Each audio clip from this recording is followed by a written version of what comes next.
مرکز خرید BBC فارسی افتتاح شد. مجهز به پارکینگ اختصاصی در چند طبقه روی زمین و کلی طبقه زیر زمین، مجهز به سیستم آسانسور، فضایی شاد و مفرح برای بازی کودکان، استخر تو و کلی اتاق خبر و کلی اتاق‌هایی که کسی ازشون خبر نداره، همراه با اموناده. در مرکز خرید BBC به 27 زبان زنده دنیا دروغ بشنوید و لذت ببرید. در مرکز خرید BBC خبر ضبط کنید، خالی ببندید و کلی جایزه برنده بشید. در رستوران بین المللی BBC علاوه بر نوش جان کردن ماست دوغ محلی، خبرهای محلی هم میل کنید. مرکز خرید BBC، محلی برای تجارت خالی بندی. این اتاق خبر جهان است. ببینید BBC فارسی چطور به طور حرفی شیطنت خبری میکنه.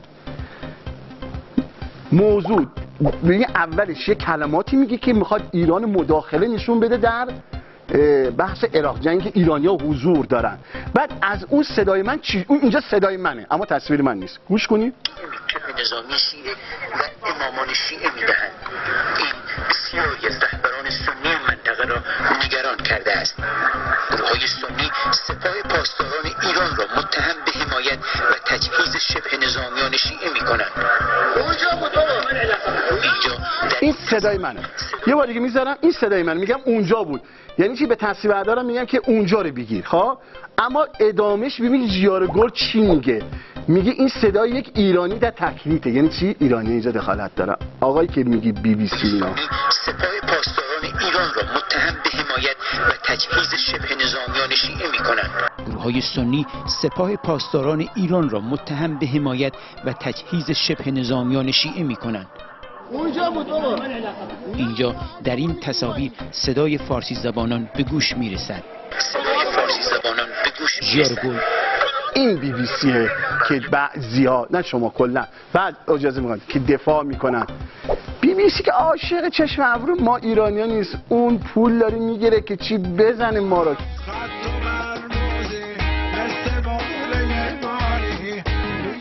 از تو راضی نیست، از همه طلبکاری. من که از تو دل کندم پس که مردم آزاری. من که از تو دل کندم پس که مردم آزاری.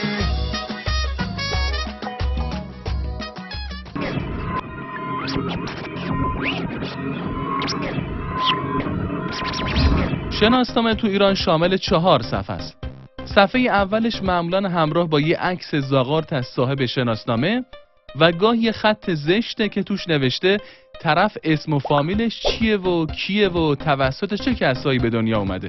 صفحه دوم یکم جذابتر از صفحه اولشه. توی این صفحه اسم همسر و فرزندان میخوره و گاهی اسم همسران و فرزندان. اما صفحه سومش یه فرق اساسی با صفحه‌های دیگه داره. یعنی هر چقدر که صفحه‌های قبلی شخصی بود، این قسمتش برعکس خیلی هم اجتماعیه. این قسمت از شناسنامه زمان انتخابات کلی حرف دربارش زده میشه. یکی میگه شناسنامه من تمیزه، تا حالا دست نخورده، یعنی توی هیچ انتخاباتی شرکت نکردم. یعنی هر چقدر تمیزتر باشه ضد ایران تری. یه جوری با افتخار میگه پاکه پاکه تمیزه، انگار داره در مورد پرونده اعمالش صحبت. 23 تا مهر رو شناسنامه‌تون دارین. یعنی چی؟ یعنی اگه پایبند به جمهوری اسلامی.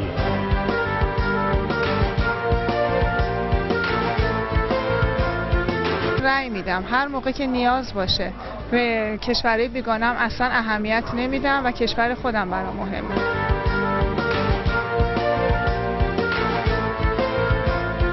برنده انتخابات امروز کسیه که با غیرت از خونش در بیاد و شناسنامه‌اش رو دست بگیره و بگه من رأی دادم.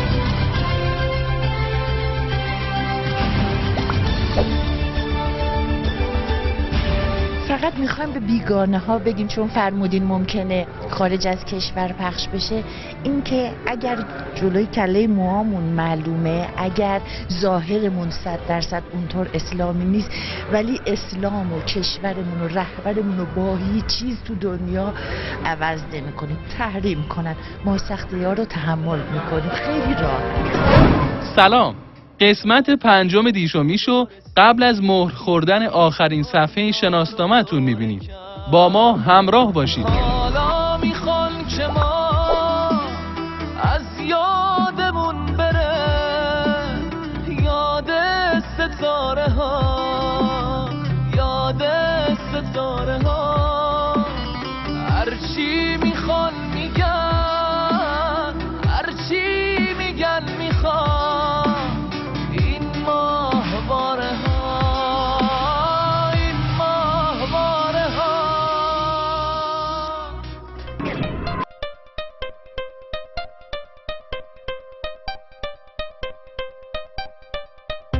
یه طرز برخورد در علوم ارتباطات هست که میگه وقتی در مورد یه چیزی خبر نداری و موضعت مشخص نیست، اول ردش کن. اول بگو من مخالفم. توی این شرایط هر چقدر به شدت مخالفت کنی یعنی بیشتر نمیدونی، یعنی بیشتر خبر نداری. یه طرز برخورد دیگه هم هست که توی BBC خیلی رایجه و اونم اینه که هر چیزیو که میدونی و نمیدونی باهاش مخالفت کن، به خصوص اگر رهبر ایران گفته باشه. آقای خامنه‌ای گفته همه در انتخابات شرکت کنن، حتی کسانی که نظام رو قبول ندارن. ببینید نظام گرفتار یک تناقض اینجا که باید حلش کنه به نحوی.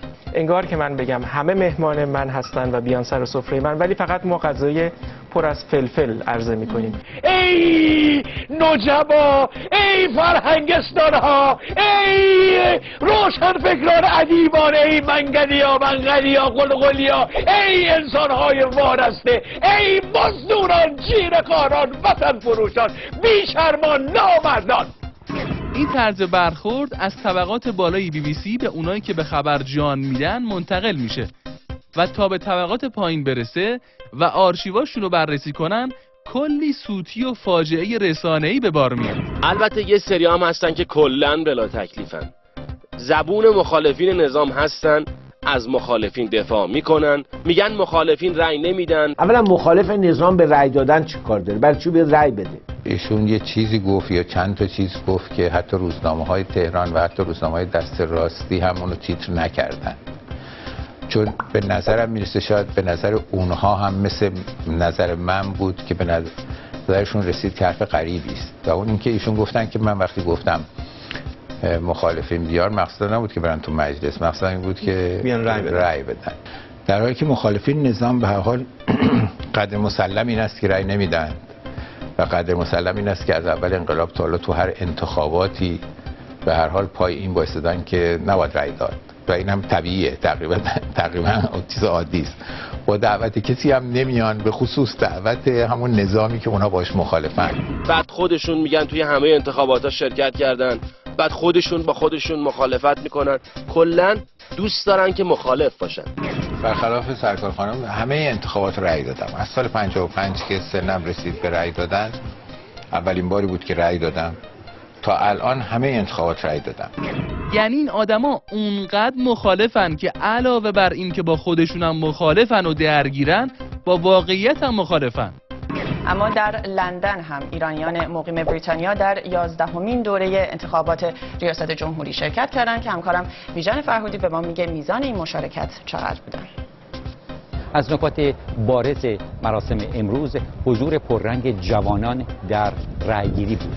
بیشتر جوانانی که ما با آنها صحبت کردیم معتقد بودند که برای کشور خود رأی میدهند. شما به خاطر کشور رأی دادین یا به خاطر نظام اسلامی؟ به خاطر کشورم و مردم کشورم. برای کشور رأی دادین یا برای نظام اسلامی؟ من برای کشورم رأی دادم. فکر می‌کنین رأیتون شمرده بشه؟ آره. یه نظام رأی دادین یا برای کشور؟ برای کشور، برای بهبود وضعیت کشور.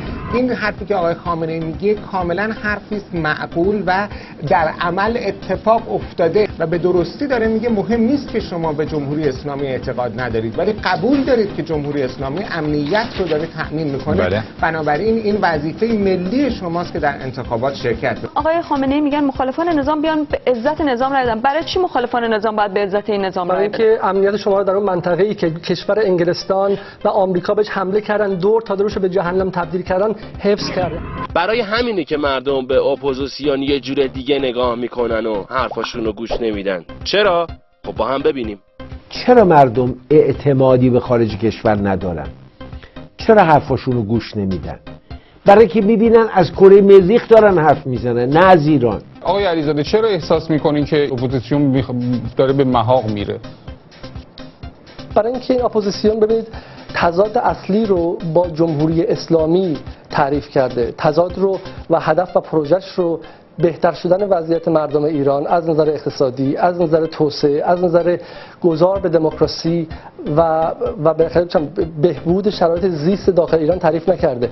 انقدر تضاد با جمهوری اسلامی براش مهمه که همریشه است با همون اپوزیسیونی که در دهه 60 رفت و در کنار صدام حسین در مقابل مردم خودش ایستاد و به کشور خودش حمله کرد. این اپوزیسیون همونی که در جلسات اولاف پالمه و واشنگتن به غرب گفت ما آلترناتیو ایران هستیم، در حالی که میدونست بدنه اجتماعی برای تغییر نظام نیست و این معنیش هیچ نیست به جز تغییر رژیم از طریق براندازی نظامی. من خودمو میگم با فامیلم، من و فامیلم در مقابل جمهوری اسلامی مثل یه گله گوسفند شدیم که با یک چوب کوچولو میزنه ما بریم به چپ، یه دونه میزنه بریم به راست. هر وقت دلش خواست به ما یه خورده خوراکی میده، هر وقت هم دلش نخواست نمیده. اگرم یه گوسفنده به اون یک گوسفند زودا یک دونه چوب محکم میزنه تو سرشون.